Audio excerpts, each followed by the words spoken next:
네, 오늘 장 마감 30분도 채 남겨두지 않고 있습니다. 코스피는 강보합, 코스닥은 0.52% 상승하면서 1055.7포인트 지나고 있고요. 오늘 장중에 또 52주 신고가를 경신하는 모습 코스닥 쪽에서 보여줬어요. 코스닥에서 오늘 1059.18포인트까지 상승하기도 했습니다. 마지막 마감 상황은 두 분과 함께 정리해 볼게요. 정태근 팀장, 한민재 팀장 나오셨어요. 어서 오세요. 안녕하세요. 네, 안녕하세요. 오늘도 마감의 살 종목은 또 준비가 되어 있고요. 키워드를 준비해 오셨는데요. 키워드 박스부터 먼저 열어보겠습니다. 한미재 팀장님은 9월의 강자, 그리고 정태근 팀장님은 변이 바이러스예요. 네, 델타 변이 바이러스 이야기인가요? 그렇죠. 최근에 관련주들이 반짝 오르다 말았는데 혹시 네. 바이러스 수혜주예요? 피해주예요? 수혜주요. 수혜주. 피해주면 빠지잖아요. 반사이 반대로 또 공략하시나 해가지고 여쭤본 거죠. 그러면은 9월의 강자는 지금 7월인데 9월을 미리 준비해야 되는 건가요? 네, 맞습니다. 제 생각에는 네. 이게 9월의 강자다 보니까 네. 아마 이제 8월부터는 좀 강한 강세가 좀 나올 것 같아서 네. 지금부터 좀 준비를 하셔야 될 것 같습니다. 빠르게 준비를 해봐야 된다. 알겠습니다. 과연 어떤 종목인지 키워드를 종목으로 바꿔보도록 하겠습니다. 정대근 팀장님은 인바이오젠 갖고 오셨고요. 그리고 한미재 팀장님은 LG이노텍입니다. 왜 LG이노텍이 9월의 강자인지는 딱 네. 애플의 아이폰이 네. 생각이 나네요. 네, 맞습니다. 뭐 일단은 이제 주식에는 어쨌든 계절적 요인이라든지 뭐 이런 네. 특정 종목들이나 섹터들이 있는데 이 LG 이노텍 같은 경우에는 사실은 이제 9월이죠. 애플에서 이제 9월에 아이폰을 새로 출시를 하기 때문에 애플 관련주가 9월에 좀 많이 부각을 받습니다. 그래서 이 LG 이노텍이 애플에 좀 카메라 모듈을 많이 이제 납품을 하고 있기 때문에 애플 관련주로 9월의 강자라고 좀 소개를 드려보고 싶고요. 일단은 그 아이폰이 이제 초기에 생산하기로 했었던 게 이제 9천만 대 정도였었는데 이게 20% 상향 조정을 했습니다. 그래서 기본적으로 일단은 출하량이 늘어나면은 이 LG노텍이 공급할 수 있는 카메라 모듈의 수가 좀 많아지기 때문에 그런 측면들이 좀 이제 LG노텍 실적에 또 도움이 된다라고 보시면 될 것 같고요.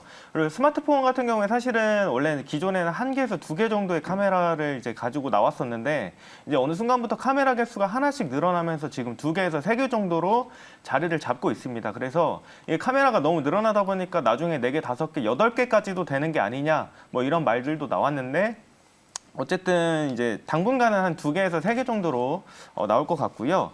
근데 이 저희가 표면적으로 보는 카메라가 모듈 같은 경우에 한 2개에서 3개 정도가 되는데 뭐 페이스 아이디라든지 뭐 적외선이라든지 이런 부분들이 또 들어가는 부분이 있기 때문에 사실상 이제 카메라 그 아이폰 그 핸드폰에 들어가는 카메라 모듈이 더 있다라고 보시면 되겠죠. 그래서 뭐 이제 추후에 지금 VR이나 IR 같은 그런 기술도 접목이 되는 카메라 모듈까지도 나올 수가 있기 때문에 뭐 이제 뭐 장기적으로도 괜찮다라고 보시면 될 것 같고 그 LG노텍이 어쨌든 말씀드린 것처럼 9월에 강자이다 보니까 지금부터 좀 21선에 지금 주가가 좀 가까워지고 있는 그런 모습입니다. 그래서 21선에 가까워지고 있는 한 23만 원 정도의 좀 주식을 많이 좀 담아두시고 만약에 그 21선 아래로 하회를 한다고 하면은 그때는 조금 더 공격적으로 매매를 하셔도 되겠죠. 그래서 그런 부분들을 좀 같이 살펴보시면 될 것 같고 목표가는 한 27만 원 정도 잡아드리고 카메라 모듈뿐만이 아니라 지금 뭐 기판 수익도 많이 늘어나고 있는 그런 상황이다 보니까 전반적으로 지금 기업이 굉장히 탄탄해지고 있다 보시면 될 것 같습니다. 그래서 손절가 같은 경우에는 웬만하면 오진 않을 것 같은데 61선과 120선 하회하는 20만 5천 원 잡아드리도록 하겠습니다. 네, LG이노텍 매수가 23만 원, 목표 주가 27만 원, 손절가는 20만 원으로 제시해 드렸습니다. 두 번째 정태근 팀장님은 변이 바이러스로 인바이오젠을 꼽아주셨는데 네. 최근에 뭐 치료제, 백신, 진단키트주들이 그리 강한 시세를 오랫동안 유지하지 못했거든요. 네, 맞아요. 인바이오젠은 괜찮아요?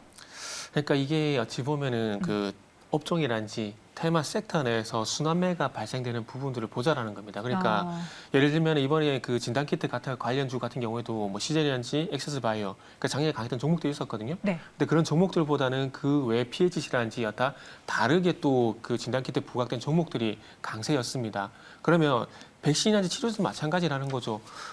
말씀하셨듯이 작년 9월 이후부터 뭐 진원생명과 뭐 아이진, ST팜, 옵티팜 이런 종목들은 상당히 많이 부각이 됐습니다. 그런데 어쨌든 이 그 변이 바이러스가 계속 지속이 되고 있는 상황 속에서 기존에 부각이 됐던 종목들이 아닌 이 테마주 내에서도 어떤 새로운 수혜주를 한번 접근해 보자라는 거죠. 그래서 어찌 보면 2주 전에 제가 넥스트 사이언스라는 종목을 그 백신 관련해서 좀 말씀드렸는데 그 종목이 현재 잘 가고 있거든요. 근데 이 종목을 다시 한번 리뷰를 한 이유가 뭐냐면은 그러니까 서두에 말씀드렸듯이 기존에 백신 하게 되면 기존에 알고 있던 종목들이 아니라 새롭게 떴던 예방 백신을 만든다라든지 백신 치료제를 만든다라든지 이런 기업들 쪽으로 시선을 돌려보게 된다라면 그동안 많이 부각이 안 됐었기 때문에 새로운 수혜주로서던 상승 가능성이 있다라는 거죠. 그래서 넥스트하이언스를 그렇게 예를 좀 든 거고요. 그래서 인바이오젠 같은 경우도 마찬가지로 그런 측면에서 좀 보시면 될 것 같습니다. 뭐 지금 이 회사가 진행하는 것은 아니지만 뭐 하인바이오라는 회사를 통해서 뭐 예방 스프레이 이 사업을 진행하고 있는데 이게 뭐 뚜렷하게 뭐 확실히 된다 뭐 그런 부분도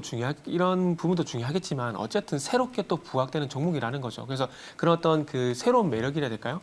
이런 부분들 때문에 한번 관심을 가져보면 좋지 않을까 생각을 하고 있습니다. 그리고 지금 3일 지금 그 7월 21일 그러니까 수요일부터 보게 되면 변동성이 상당히 지금 커지고 있는 상황이거든요. 그렇기 때문에 만약에 월요일 날 오늘 종가 이상 출발을 하게 된다라면은 이제 N자형 상승도 2차 상승도 예상이 되기 때문에 한번 관심을 가져오면 좋지 않을까라는 차원에서 준비를 했습니다. 그리고 넥스트 사이언스 이전에 말씀드렸던 넥스트 사이언스와 차트 도 상당히 유사하게 좀 전개가 되고 있고요. 그래서 매수가 같은 경우에는 5,150원 이하 말씀드리고 싶고요. 그리고 목표가는 5,800원, 손절가는 4,750원 제시하도록 하겠습니다.